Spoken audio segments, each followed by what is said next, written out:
Баршаңызға сәлем достар, бүгін сіздермен өте дәмді және тойымды таңғы ас жасаймыз, яғни сырмен жасалынатын гренки жасайтын боламыз.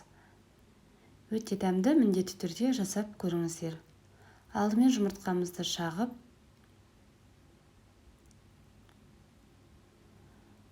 оған 2-3 ас қасық сүт құйып, аздап тұз салып, жақсылап араластырамыз.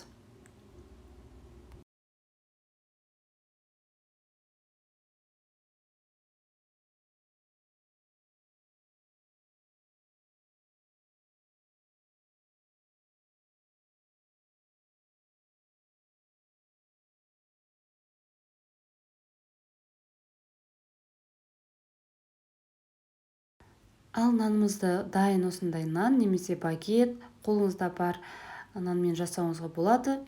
Жұмыртқаға көп уақыт нанды қалдырмаймыз, өте қатты жұмсап кетеді. Екі жағын жұмыртқаға батырып, қызып тұрған майға салатын боламыз.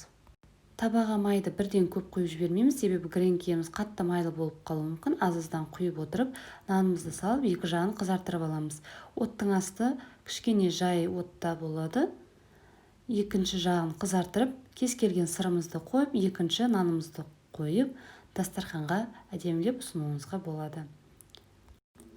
Өте тойымды және де өте оңай жасалынатын таңғы ас, міндетті түрде жасап көріңіздер. Астарыңыз дәмді болсын.